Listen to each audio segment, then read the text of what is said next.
Happy Taco Tuesday to everybody out there. It may be a little rough as a Cowboy fan, but hey, we're gonna stay positive through these tough times. But It's also Thursday. did I say Taco Tuesday?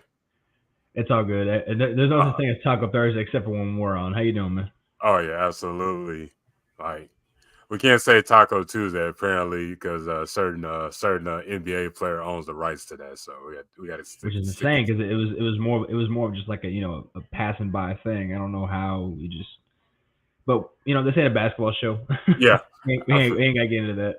I feel you. I feel you. So man, before we get into the show, we got to show love to our sponsor, and that's What a Clean Solutions. And if you need to get your carpets clean, couches, tile, and grout, moving in or moving out, need to get that place looking brand new, call What a Clean Solutions, a family-owned mobile cleaning service that can clean anything from a carpet to even making your car or truck look brand new. Give them a call or a text at 210-790-1410 and use promo code TNT for 5% off your total cleaning. And that's promo code TNT 210-790-1410 for 5% off. Shout out to What a Clean Solutions. So, our topic today is first one, we got to talk about the Cowboys versus Packers. What are your takes to this game? My takes, my opinions are is that very few, very, very, very, very few of these Cowboys players actually showed up to play this game, and almost none of them were on defense. I saw a handful of what I would consider positive defensive performances. I thought Chauncey Golston played pretty well for what he needed to do. DeMarcus Lawrence played well for what he needed to do. Too often, though, and it was primarily the secondary, by the way, that secondary players would get beat, and Jordan Love and Matt LaFleur would find the holes in the zone. But too often, a safety that's supposed to be there to help wasn't there, or they went to the wrong place, so they reacted late. And that was like one of the biggest reasons why it took apart this defense. One of the original issues I had with this was that they went from a primarily man scheme for most of the year into more of a zone look, because the zone defense is designed to help you prevent more of a running game against you. And that was the game plan going in. It was to stop Aaron Jones. Aaron Jones still went over 100 yards, still had 3 touchdowns, still averaged over 5 yards a carry. And they kept with the zone longer than they needed to. And Jordan Love in the offense, including Romeo Doubs, who had his best game as a career, not even close, finding holes in the zone, even though this has been primarily a man team all year. So I'm disgusted with the effort. I'm disgusted with the lack of adjustments. I'm disgusted with the lack of heart. And I didn't really see much of anything from the offense until the second half. And my criticism of Dak Prescott is very fair. Is that I only saw maybe 3 or 4 plays that I thought of his were actually bad, because I want to give him credit for actually trying to stage a comeback that he's done before in the past. So I mean, he knows he's capable. We know he's capable of it. Even though the problem was that the defense wasn't right there with him. The defense gave up. The defense didn't even show up. I was just – and the thing is, as a Cowboys fan, I've seen so many heartbreaking ways that seasons have ended, especially in the playoffs. What sucked about that one was that it felt like we weren't even there. It'd be one thing if we actually put some effort into the game and we lost. One of the best Cowboys, and this is a weird thing to say, one of the best Cowboys losses I can remember was when they went to L.A., I think 5 or 6 years ago, and they played the Rams snap for snap, and then Jared Goff got that first down run off the bootleg, and that's how it ended. The Cowboys were in that game. They put the effort up. In this game, there was almost no effort until the second half from the offense, nothing from the defense. And what's even sad is that if I told you the Cowboys were going to score 32 points, Dak would have 3 touchdowns, 400 yards, would you tell me they were going to lose that game? No, I would have said we won that game. We played worse. It feels like every year that McCarthy is our coach, when the last game of the season, they somehow progressively look worse than they did the year before. In 2021, they lost the game against San Francisco at home, but that was tightly contested. That came down to potentially a final drive. And then obviously you had the thing with the issue with the official coming in, taking the ball away from Tyler Biadasz and the snap and that whole thing. But the effort was there. Last year the effort was there, but there was no connection on the offense. The offense couldn't drive the ball down the field. They had that stupid last play of the game where they put Zeke at the center, and that went nowhere. Yeah, but that game looked worse than the year before that, and this year looked even worse because you never saw effort from, especially the defense side of the ball, from the start. The Green Bay scored on every possession, I think, except for 2, and those were both punts. They had no answer for Jordan Love in the offense. They had no answer for Aaron Jones. Matt LaFleur schooled him. And for some reason, McCarthy can't get over the San Francisco hump. He can't get over the Green Bay hump. Yeah. And and on top of that, and we'll get more into this, Jerry and company decided, hey, the same thing keeps happening. Let's run it back. Let's bring back these coaches because we're right there, which just tells me, and it should tell the rest of the Cowboys Nation that they are fine with being good enough when they could be great. This roster could be great, but they don't want to do it. It's necessary. Yeah, it just feel like they're just wasting all this great talent, and that window just eventually doesn't close. And you're like, dang, we could have went to at least the NFC Championship at least. But all we're doing is for the past almost 30 years. Okay, we get to the wild card, we don't go to the playoffs. We get to the wild card, we go to the divisional. But it's just it was time for change, but they're just stagnant on that. And just to bring an extra stat to our defensive splash plays was 0 sacks, 1 pass breakup, and 1 tackle for loss. That and this is our so-called great defense. This team literally we allowed a team to get 48 points, and like you said, we had 32 points. And you think about the stats of when it came to Dak had over To be 400 fair, most yards. of that was in the second half. It's just it's just Yeah, it's just mind-boggling to think that he threw for over 400 yards and 3 touchdowns. They scored 32 points, and you lost. Just like on paper, you're like, how does that happen? yeah. And they found a way. Yeah, they're basically playing catch up ball in the fourth quarter. You what the effort they had in the fourth quarter, I would have liked to see that in the first quarter. Maybe it would have been a real game at that point, but it What was was going just on with CD Lamb? What was going on with CD Lamb? Him and I don't Dak were not connecting. CD Lamb had what 3 drops in the first half. He had that one where he was lined up with Quay Walker in the slot, and he ran a skinny post, and he dropped it. What would have been a first down. And instead, Green Bay gets the ball, and they drive down the field and score again. And then you had the one off the sidelines, I think on second down, which went right between CD Lamb's hands. yeah, And they CD weren't Lamb, connecting. you saw, especially you saw more CD Lamb in the second half. But in the first half, he looked lost. He looked almost scared.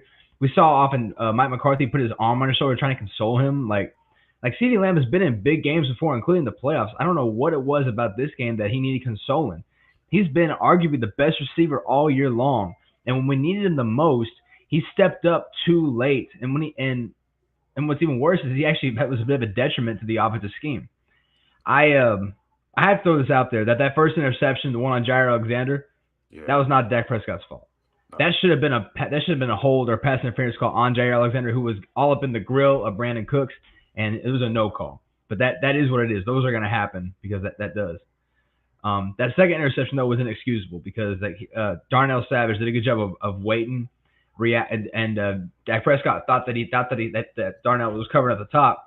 Savage instead did a good job of showing that, and then stepped right in front and jumped the route to CD Lamb, and and that was it from there. That one was on Dak. yeah. He basically was just following Dak's eyes, and he already knew where he's going to throw it to, and that's what happened.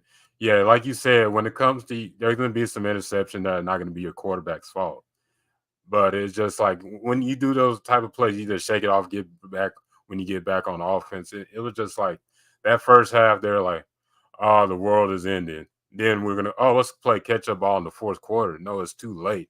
You were like in the last 5 or 8 minutes of the game, and now you're trying to catch up and everything. That doesn't work out like that.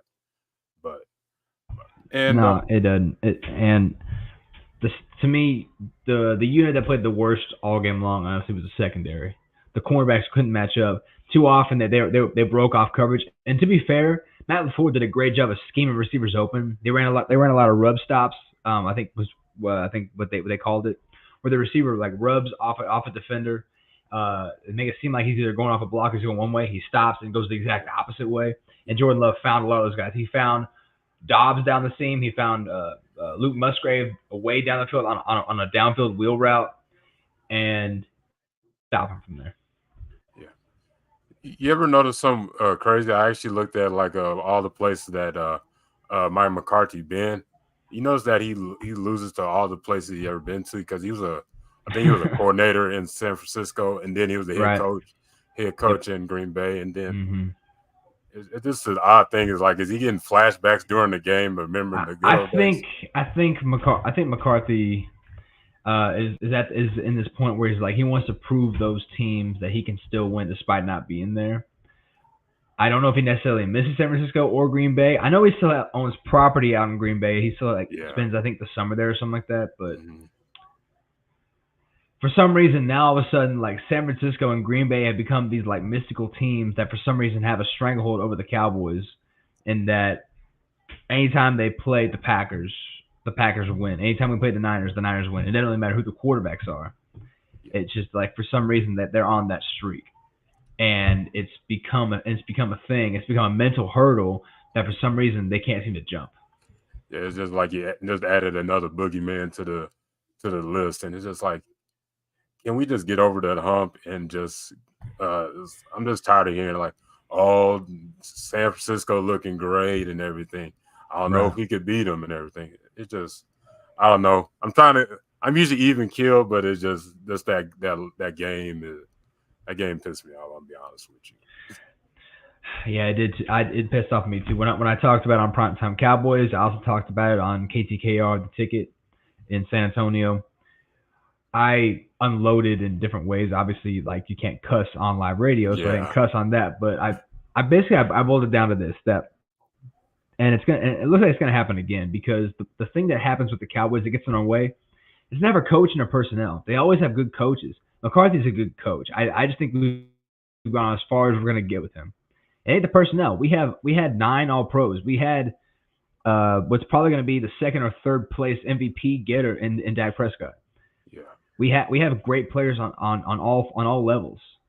The issue is culture, and it's a culture of not winning, but a culture of talking. I don't know what the best way to describe it is, but essentially is that the Cowboys are living off the fame of the '60s, '70s, and '90s. America's team, quote unquote. I'm sick of that title, by the way. yeah, That they've become these things in the media where the media has to talk about them ad nauseum, which annoys other fans of other teams to the point that they resent the Cowboys as well, and that also includes players and analysts. Analysts, you can't yeah, see analysts, and at the point where they have to talk about the Cowboys because it's the most profitable way that these networks can survive is talk about the Cowboys. You think Stephen A. Smith got rich because he was a really good basketball analyst? Absolutely not. no, Stephen A. Smith became wealthy because of First Take and his the way he talks about the Cowboys. And just to prove that point, have you ever heard of Front Office Sports? oh, what's it called? Front Office Sports. They're this publication that they put I out think so. yeah. So they cover pretty much all sports across the world. But so they put this out earlier today and I'll read this for you verbatim. ESPN drew record ratings on Monday, fueled by a Cowboys coverage collapse. Cowboys coverage collapse. And these are the shows. First Take drew in 1.5 million viewers. That's their most ever. Get Up brought in 979,000 viewers, most ever. NFL Live, 937,000 viewers, second most ever. And the Pat McAfee Show brought in 811,000 viewers, most ever. And all these shows were fueled by coverage of the Cowboys' loss. Other teams lost, but the Cowboys are the talking point. The Cowboys are the selling point. And that's why that resentment bottles itself down to where everyone ends up hating the Cowboys. Why do you think so many teams play their best against the Cowboys? Because they don't like them. And it's that culture that's been created, that's been trickling down because Jerry has created this ability to package the Cowboys off still as America's team, they hadn't really earned that title in a long time. And all it's done is create this era of resentment amongst other people to the point that they want to beat the living hell out of the Cowboys. Yeah. Instead of handling your business as an owner and shutting up and doing what's necessary to at least potentially actually compete for a Super Bowl, not just talk about it, but actually compete for a Super Bowl, you'd rather them stay relevant in the media. And that in and of itself is what the actual Cowboys culture is. And it affected another potentially great Cowboys team this year. Yeah, I know I can't tell a grown man what to do. It just, don't you just wish we had an owner that just was just fine and just being an owner, just signs the checks and just, we never see him. Like I'm going off of sports. I never knew who the Rangers owner was until they won a championship. I'm I gonna tell wish, you right. I'm gonna tell you right now. I tweeted this out earlier today that I still never forgave Jerry and company for when they allowed Stephen A. Smith to be the guy to announce their 2022 schedule. What do they think this is? Stephen A. Smith has gone on record saying he respects Jerry Jones, he respects the coaches, He respects the players of the Cowboys. So what's left? You know what it is? He doesn't like Cowboys fans. Okay? Everyone respects McCarthy and Jerry and the players. So all this hate that's directed towards the Cowboys from other media's market, stuff like that, it ain't directed at the players. No. They respect the players. It ain't directed at them. It's directed at the fans. The fans are the ones that suffer. The fans are the ones who invest, and the fans are the ones who have to live with the consequences of what was supposed to be the brand in the NFL. Yeah, we get all the hate and everything. We get all the hate. The players are fine. The players are wealthy. The players are well taken care of. The coach is the same, and Jerry the same. Like the fans are like a lot of us. We don't really have much, but we have the Cowboys. Yeah. And unfortunately, and the reality is this: is that some of the Cowboys fans, especially in the state of Texas, are some of the nicest people. We really are. But it's fun to hate on the Cowboys just because they get talked about so much and it pisses everybody else off. And I'm tired of everyone talking. I've said before, I'm tired of all this extra coverage the Cowboys get. But Jerry and company love it because it's more money for them. It's better for the brand. And that tells me right then and there that the win the Super Bowl is not the main priority. Relevancy is the main priority. Yeah, I'd rather be relevant being a great team, not a team that just media covered like, oh, they lost. It's like there's other teams that lost in the playoffs, but we're getting all the coverage, and everybody's algorithms go up in the millions because they talk about the Cowboys. But I think we've been a little long on this. Yeah, let's move on. I'm tired of talking about that game. Let's move on. Yeah, we're gonna race that. Our next thing is I got a little. Hold up, let me put since it's Cowboy fans therapy. I got my one of my old suit jackets I'm gonna put on. Since you brought a blazer to the show? Yeah, I brought a blazer to the show. Okay. Well, my woman's an actual therapist. I don't know if people want to talk to her or whatever, but hey, we'll send her way then, because I think a lot of those Cowboy fans need therapy. She is a mental health therapist, so I mean, she probably could help. Hey, she'd probably make a killing from just Cowboy fans. Not really. She's a Cowboys fan too, and she's miserable about it also. So I don't know how much help she would be. Oh, okay. She's a Cowboy fan, so dang. Yeah, she got to handle her own mental health about the Cowboys before she can help somebody else. I feel you. So we got some Cowboys. You got the music. Yeah, I just had it for 30 seconds because I was listening to it. It was overkill, but it is Cowboy fans therapy couch. So yeah, keep playing the music. No, keep playing it. Okay, I like that. Okay, I got you. So our first person, Jacob Sadler from Devon, Texas. I truly believe Dak had it figured out and could carry the team as long as McCarthy could call a good game. Dak looked shook from the jump. That Jair Alexander pick was partially on Cooks running a trash route, but CD was open on the sail route behind Cooks. He should have thrown 3 picks. Defense was absolutely terrible, but elite quarterback stopped the bleeding. Dak did not. I defend him every year. It's tough. You guys see Jimmy Johnson at halftime? Dude was fired up more than the players. Talk about pain. Man. Shout out to Jacob. Our next one. Jacob. Yeah. That was a deep one. Well, Jake, I want to answer Jacob first. Jacob, okay. I think you're right in a lot of how you feel. Just because if you look at that route, yeah, CeeDee Lamb was open on the sail. I think he wanted to get the quick slant to Cooks. And if we're being honest, and I just talked about this, Cook was held on that route. That should have been a penalty. It wasn't called. And that is what it is. And regardless of how sloppily Cooks ran the route, Jair, he tugged and pulled on that route. But yes, you're right. You're right for how you feel. CeeDee Lamb was open, but also at that point, you have to remember is that CeeDee Lamb had already dropped 2 passes. So I think Dak was kind of like not really feeling CD at that moment. I think he was trying to get somebody else open because we saw him throw to guys like Jake Ferguson and Brandon Cooks. Michael Gallup had his best game in months. So I think he was trying to find somebody else to get active to get the offense moving along. Yeah, absolutely. So our next take, his dad was actually a former Dallas Keep playing Cowboy. The music. Keep playing the music. Okay, I got you. I didn't. All right. So we're gonna be talking about this is on Mike McCarthy. His dad was a former Dallas Cowboy for a short moment. Matthew Teague from Houston, Texas. They did the right thing. Never make a emotional business decision. That's what he said on that. Our next one. What are they saying that to? Just on Mike McCarthy just coming back, or? Yeah, Mike McCarthy coming back. Okay, I I disagree. I think the business decision was you handle your business, and that should have been the decision. But the truth be told is that Mike McCarthy's had seasons to prepare, and I thought going into this week, I thought going into this game, okay, if they lose, Mike McCarthy might still be safe as long as they play close. They got destroyed. They got beat down because for some reason Mike McCarthy has in big games, especially in the playoffs, has not had his team ready. When your players are not ready or not mentally focused, that is a coaching issue, and my issue is the coaching. Yeah, that's the thing is like you had 3 years of the same thing. Is like when are you going to get to the next level? You lost in the wild card. You lost in division. No, like you're the goal we thought was okay. If he doesn't get the NFC Championship, he's gone. But lo and behold, he's going to be back this year. I like Mike McCarthy, but I want to see this team progress get to that NFC Championship and hopefully the Super Bowl because that's the level we haven't been in almost 30 years. But I appreciate Matt for that. Our next one, my guy Quan McNeely, got to change the culture. We did it with last year with Zeke. It's okay to move on, clean house, reset, because apparently we got money and contract problems next year.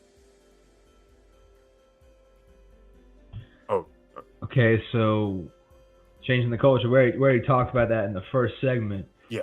What was the second half of that? I was like trying to like go piece by piece. The second half of his statement. Okay. Because last year we did it with Zeke. It's okay to move on, clean house, and reset because apparently we got money and contract problems next year. Okay. Well, so right away we already have 14 free agents, 14 combined free agents. We'll get into that later on in the show. Yeah.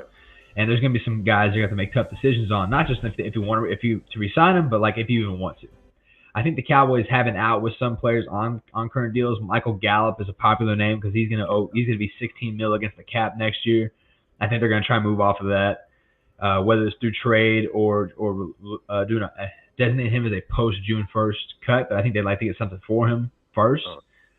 So I mean they're gonna do that, but they're gonna have to extend Dak just because if they don't, he's gonna be a $60 million cap casualty going into next season. So the only way for them to save money on Dak's deal is to give him an extension. So they can't clean house just yet. Yeah. Like I know there was a couple of them that were saying about Dak, so I didn't put those in there. Yeah, but throw the Dak thing out there because I'm sure I saw them. I saw all the Dak questions, the Dak comments. The reality is that he's not going anywhere, and he ain't even the problem. No. Ownership and coaching is the problem. Dak is a top 5 quarterback. I'm comfortable saying he is one of the 5 best quarterbacks in the NFL. One of the posts I can remember right now was from my guy Travis. He just kept it like this about bringing back Mike McCarthy. This is ducking stupid. That is quote from Travis from New Braunfels, Texas. Okay, well, Travis from New Braunfels, I appreciate the on purpose autocorrect because yes, I thought it was also a ducking bad decision, but I would have to imagine that either maybe he didn't like the candidates available because, and I keep saying this, the definition of insanity is doing the same things over and over and over again and expecting a different result. And every year the Cowboys run it back with the same personnel. They did with Jason Garrett. The only way they're going to make this right is if they're aggressive in free agency like they haven't been in years. They have to make a couple trades. They need to get draft picks, not just after the comp picks. They're probably going to get 2 comp picks this year on top of the 5 total picks they have right now. But they need more and better players. They just do. Yeah, I definitely agree. Hey, since we're always they're all about making T-shirts before the season, can we get a hashtag insanity? Because that'd be perfect for the Cowboys because we keep repeating the same. Oh God.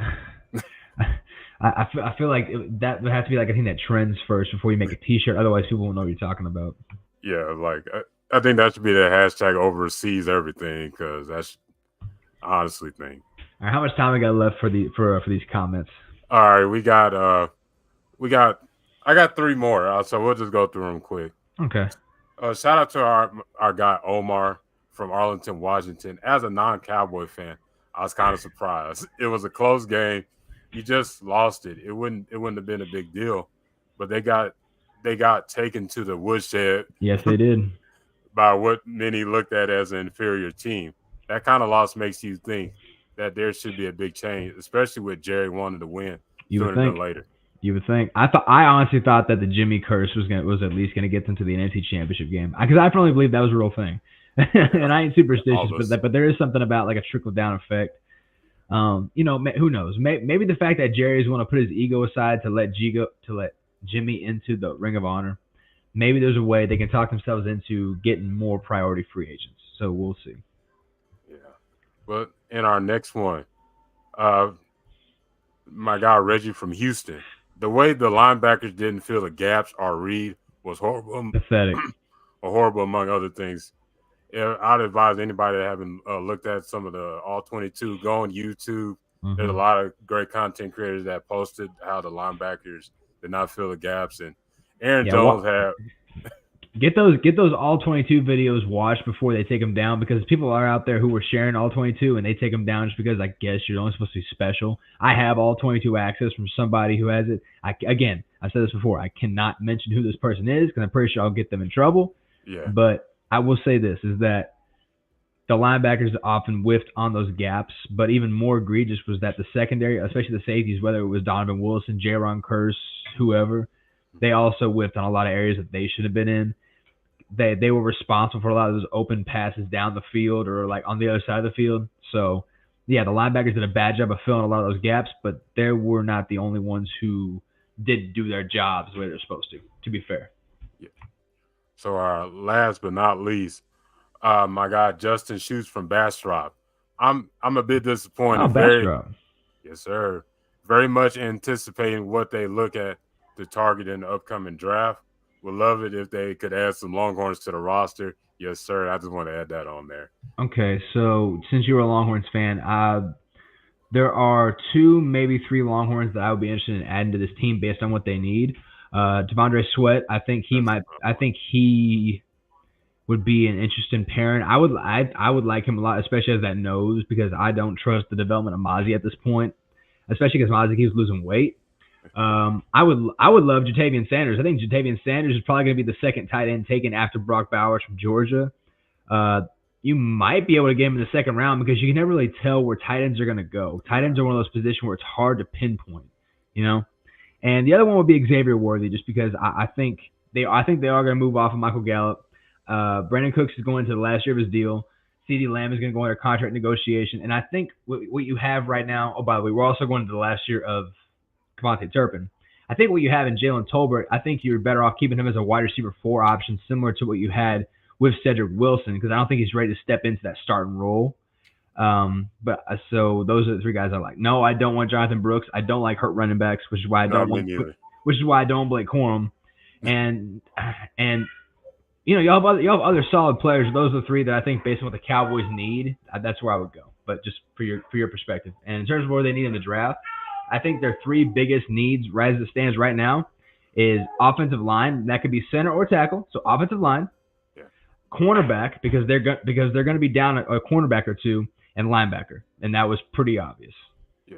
And when you come to running back and linebackers, no more hurt running backs or linebackers on the Running Cowboys. back for me would be the fourth option, but I would rather them go the veteran route for running back just because I think they could use. I'm okay with them getting a drafted one also. Yeah, But I think there's going to be some solid veteran options also, and I want them to use a running back by committee. I'm tired of this like only 1 and 2 guys. I want like 3 guys getting the ball because that's yeah, where the league is at. yeah. Like just three. If you can get 3 solid running backs, you're doing great at that Right. point. Yeah, absolutely. I know we took a little more time on a lot of stuff, but we were having a great conversation, and appreciate everybody for all the statements and the events and just your honest opinion. We Thank you all really for the questions. Yes. yeah. So absolutely. So we're gonna get into this one right here, and it's from our guy Shane. Let me adjust this. I don't like how that looks, but here's some of the You got my tweet up. yeah. I gotta show love, man. But here's the pending free agents we got into this off season. Yep, that's all 14 right now as it stands. Obviously, they could release some people depending on if they want to renew.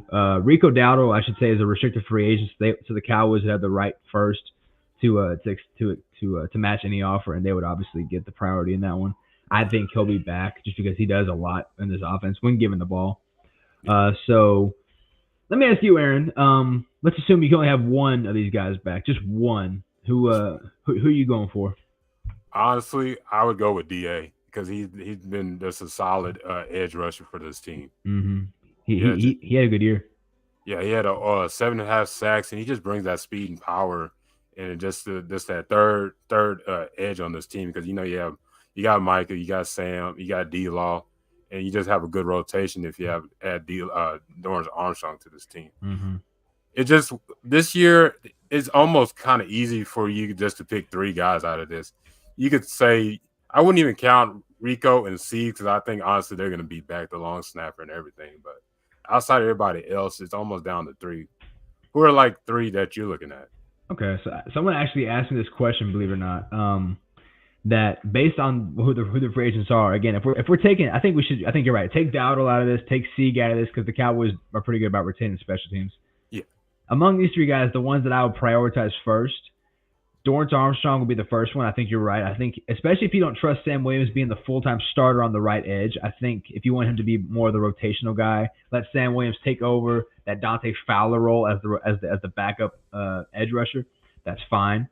After him, I will go Jordan Lewis.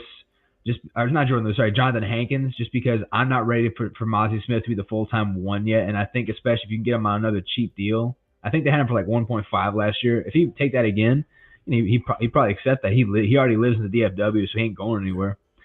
And the third one, I kind of struggle between Jordan Lewis just because I thought he played really well down the stretch, but they could use the $5 million that it would save him, and Tyron Smith. But I also don't. I've been a proponent that I don't trust Tyron Smith's health, and I don't want to pay for a starting offensive tackle that I don't think can be there all 17 games. I don't want to pay for a player that I already know is going to miss some time. I don't know how much time he's going to miss. I thought Tyron did a better job of staying healthy this year, but I know he's going to miss time anyway.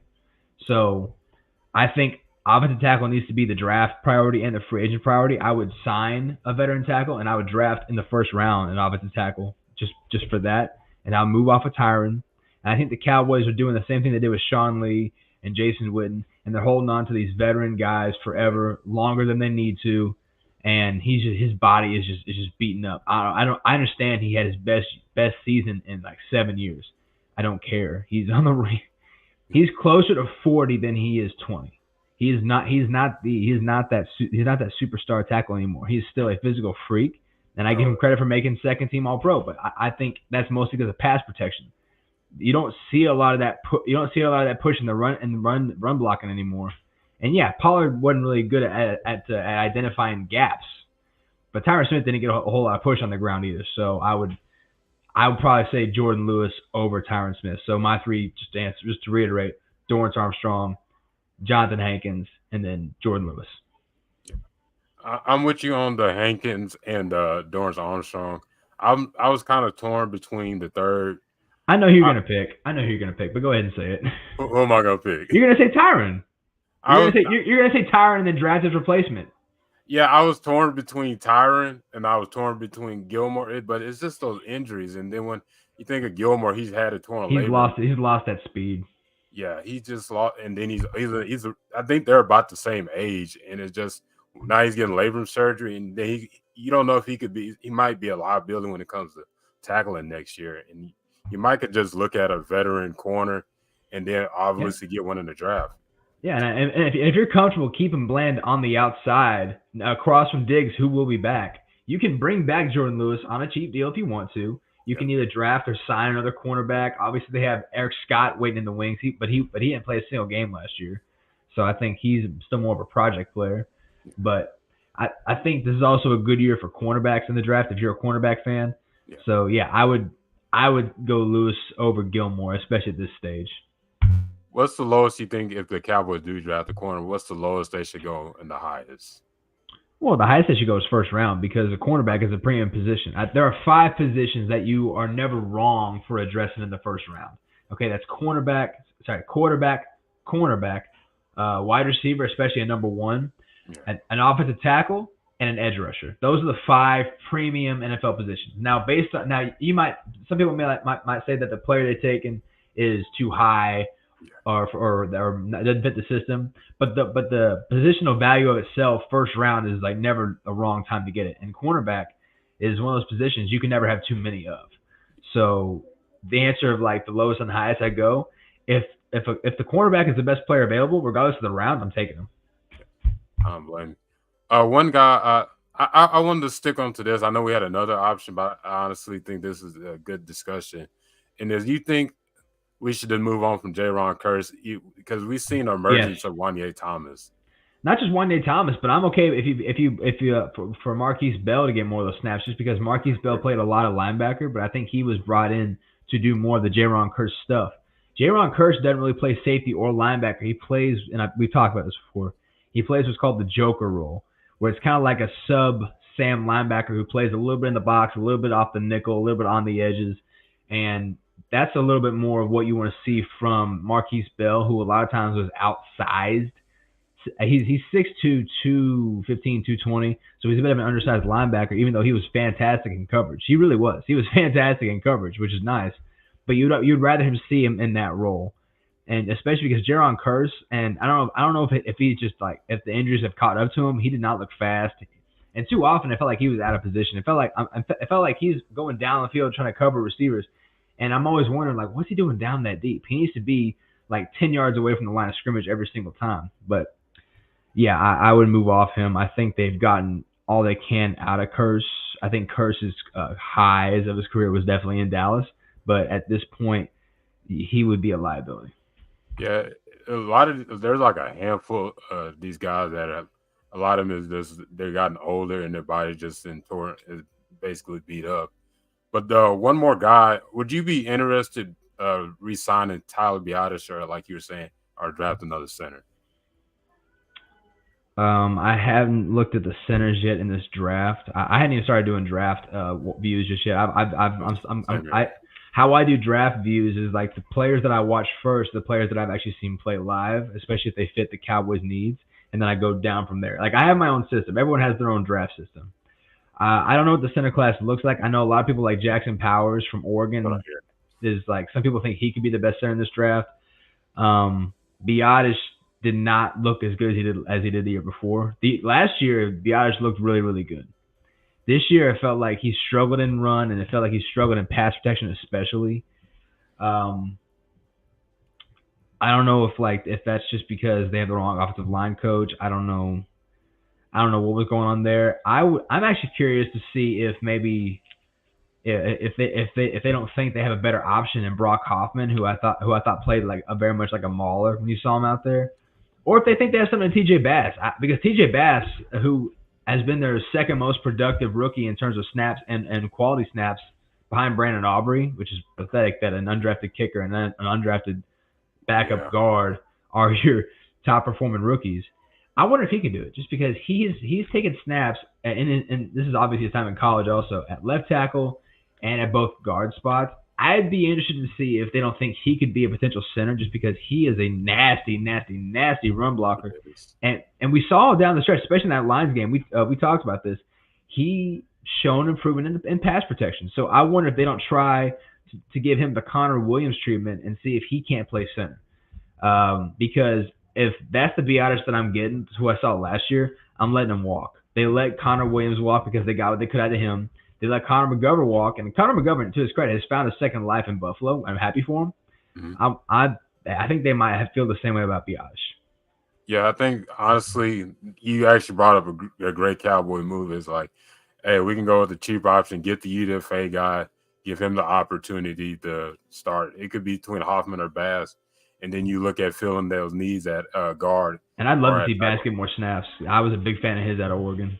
Yeah, I love the tape that I seen on Bass, and Hoffman Hmm. really showed out. A guy that nobody even really known about it unless you're a Virginia Tech fan. Yeah, no, but you and I talked about. Remember going back to the training camp shows. You and I talked about like who's an undrafted free agent, and you and I both agreed that T.J. Bass just felt like the best one, didn't he? He just felt like I thought he was gonna be a fifth round pick. Yeah, To me, the way I felt about T.J. Bass being an undrafted pick is the way I felt about Marquise Bell being an undrafted pick. I said this guy's gonna develop into a quality player, maybe even a starter down the line. And I think Bell's a little out of position, and I hope and I think he'll be fine. I think Bass should get some opportunities just for what he's earned. Yeah, it's crazy that the Cowboys kill it when it comes to UDFA, but it's just we do better getting UDFA guys than we do in the second round. It's crazy to me. But there's also some value in that. Also, that the fact that you're drafting, you might miss on second round picks because Yeah, that happens to a lot of teams. But yeah. you hit on undrafted free agents and you hit on a lot of them. Nothing wrong with that either. We got a lot of list of guys in the past 15 years that are UDFA guys, and they really showed out for us. All right, I'm done talking about these guys. We'll get more into this like as the offseason goes along in terms of who we want to sign, who we want to re-sign, all of that. Let's get to our next segment. All right, our next segment and our last segment is Dez Bryant on the Pivot podcast. He kind of gave me some Cat Williams vibe when he was on the Shannon Sharp show. Wow, that's what you got from it. First of all, I want to say Channing Crowder's a clown. I mean that Channing Crowder's a clown. I stand by that. But I respect Ryan Clark and I respect Fred Taylor and them.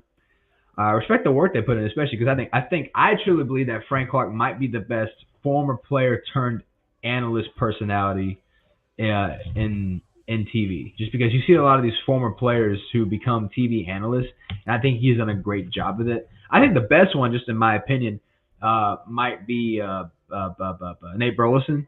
I think because Nate Burleson's incredibly fair, but he has that nice blend of personality, but also knowledge.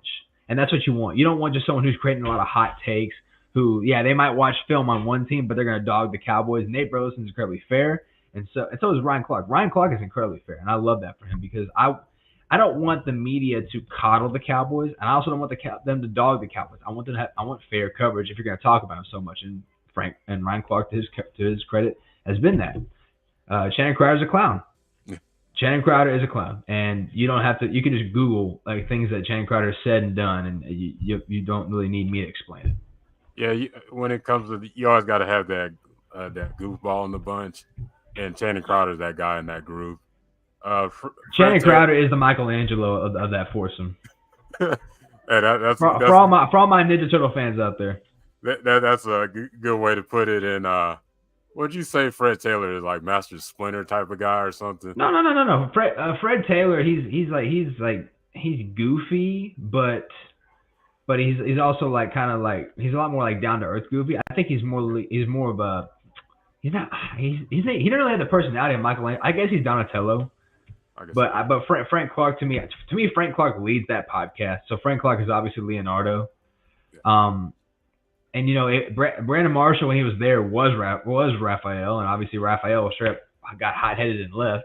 Oh, don't get me started, Brandon Marshall. Yeah, but I love Raphael was my favorite Ninja Turtle since we're on that subject. He was always my favorite, but okay. Yeah, I'm a Raffy fan. Dez Bryant. Yeah, I was just playing with the Cat Williams thing. I love Dez Bryant. I would just say he gave his honest opinion. And one thing I want to talk about is he did not hold it back when it came to Jason Garrett. Like he called him out by name. There's some people he was talking about wouldn't say their name, but he would say JG, Jason Garrett. But what was your honest opinion what he was saying about Jason Garrett? Well, Dez Bryant has never really been afraid of being outspoken. Yeah. And now that he's a former player and on the Pivot podcast, and other players have gone on that show and spilled their tea about their time there, that's kind of like their safe space to do that. And so Dez Bryant, who was already outspoken, even though he was kind of reserved because he's with the Cowboys, you knew he was going to unload. And so nothing he said really surprised me, if I'm being honest. I mean, it felt like more like it was reaffirmed what you heard. But did you hear him say anything that really like surprised you? Not at all. I mean, think about it because there have been former players who had issues with Jason Witten. There were former players who had issues with Tony Romo. There were. I mean, Terrell Owens even as outspokenly said how much he didn't like Jason Witten. I think Martellus Bennett said something like that. Jason Witten seems like his acquired taste. A lot of people think like if you loved him, they called him a great teammate. If you didn't love him, they called him words that I don't want to say on this show. So anytime he said like, "Oh, this guy said this," and he wouldn't say him by name, you always if you know anything about the Cowboys, you can kind of guess who he was talking about. And if you're off, it's like, okay, well, if we haven't talking about Tony, then who else could have been Jerry's favorite, that kind of thing.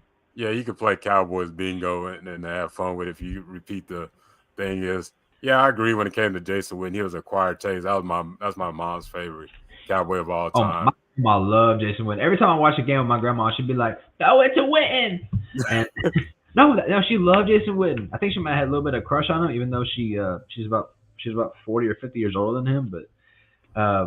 But no, Jason Witten was again. You either loved him or you hated him. I loved him, but I also Yes. didn't know. I also never met the guy. Yeah, that's true. I heard a couple people met him before and they say he's a great guy, but when it came to Jason Garrett, there was no surprise in anything. And then he was talking about that game back when they were up in London and everything. Oh yeah, And yeah, yeah. Up against the Jags.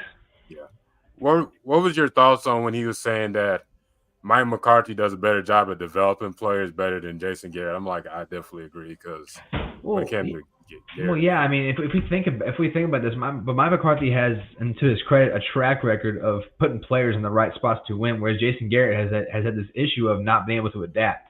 He's much more staunch in like how he wants to do things, and had an unwillingness to change how he does it. I remember a few years ago when Jason Garrett was the coach, about how reporters. I can't remember which reporter, but it was one of the beat reporters for the Cowboys asked him about maybe implementing more motion or more modernizing the offense. And Jason Garrett responded something along the lines of, well, we run a lot of play action and we do a lot of check downs at the line. So if you think about that, we do a lot of pre-snap motion and blah, blah, blah. I'm thinking like, Jason Garrett, you are an idiot. Jason, oh my God. Like he was running predictable offenses. How many times did a player or personality talk about like their offense is stale and predictable? Fans got to the point where they were saying this offense is stale and predictable. yeah, Run on first down, pass on second down, depending on what the yardage, run or pass on third down, punt. It became predictable. And you would just hope that Tony Romo would make a play or something like that. And so McCarthy, at the very least, has embraced a modernized offense to a degree. Even though they went back to the West Coast this year, they went to a bit of a more modernized West Coast because they do allow Dak to control some of the stuff at the line. So I will give McCarthy credit for that. And I think ultimately he's a better coach than Jason Garrett is. So nothing Dez said about that was wrong. I got annoyed with Jason Garrett as my head coach. I never really defended him all that much, especially in his later years with the Cowboys. yeah. In like the last 3 to 4 years, you're just like, when is Jason Jerry Jones gonna fire this guy? But he was He never I fired him. He just let him right out his contract. yeah, it was. I just basically say this, and then we're gonna get off of Jason Garrett. Jason Garrett was Pinocchio, and Jerry Jones was Geppetto. That, Oof, I'm oof. just I'm gonna He leave it at calling JG a puppet. Oh my gosh. But this puppet never got the blue fairy. He never got to be a real boy. nah. He just He stayed puppeting. yep. No, I'm gonna leave it at that. That's my hot take of 2024 when it came to Jason Garrett. I'm just playing, but what was your thoughts on when Dez Bryant was talking about the contract negotiation he had with Jerry Jones? Oh yeah, when he talked about that Jerry wanted to make it one of those Tyron Smith deals where it was like 10 Yeah, years, 10 years for 100 mil, so that'd been 10 mil a year, 20 mil guaranteed, and that's one of those little illusion contracts. Where it's like, oh, it's $100 million contract. No, and players have said this. Whatever money is guaranteed, that's how much you care about because that's the only number you're definitely going to see. What happens if I get hurt tomorrow? I'm still guaranteed that much money. What happens if I get traded? I'm still guaranteed that much money. If someone says they got 5 years, 200 mil, but they only got 30 million guaranteed, that's egregious because that's less than a 20% return on guarantee. Most players nowadays, I think, would like at least 50%. You yeah. know? You want half that. You don't like it. That's how they get you saying a big number, and then you're like, oh, the guarantee is crappy. But you notice they did that with D Law when they were trying to Yep. negotiate him back. I think it's a Jones thing they do is where they give these players try to see if they can swindle them out of some Well, money. they were also trying to like keep an open mind for the cap because if you do spread that cap throughout the 10 years, it's a lower hit. So if you do have to trade or get rid of them, it won't be as much of a tack on year by year if you have less years to worry about it. Like 20 million over 4 years, it's 5 mil a year. Whereas if you pay a little bit of that up front, you have a smaller cap for number for that year, a bigger number for the second year, and then the third year you can get out of that deal. That's that's how that works. Yeah, honestly, it was a great show, and you already kind of knew Dez Bryant, like he's a very outspoken person, says what's on his mind, Yep. and and a lot of us kind of know about his about about how he grew up and everything, but he kind of got a little more added on to it and everything. He had a rough upbringing, but Yep. he is basically the one out of the six kids that really was like, I'm out to something. yeah, amounts of something. He honestly said that on the podcast about, Straight from DeSoto. yep, straight out, man. It, DeSoto's a rough part of the DFW. A lot of respect.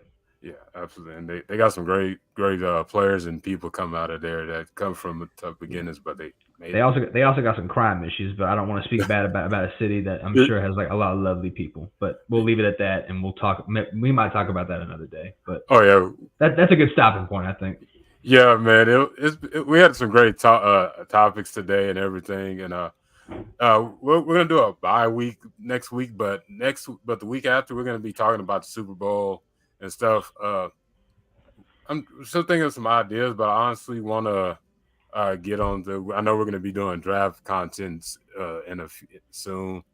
It's kind of rough that we're going to be We're talking about draft content, and it is what is it, January 18th, and the draft isn't until late April. Yeah, well, we can hit free agency stuff first if you like. We can wait a little bit on the draft stuff, but Yeah, it's good to have the show. But I think you're right. Like we can kind of skip next week and then jump right back to it. yeah, yeah. Just get the minds right for free agency and draft season. But hey, I appreciate everybody for coming in, chiming in, and all the everything. But before I let you go, Shane, there anything that you would like to promote? Anything you got going on? No, not really. I got something in the works right now, but I can't really get into that. All right, that's a bit. But hey, this has been Tacos and Touchdown Live. I hope you have a great one. Peace.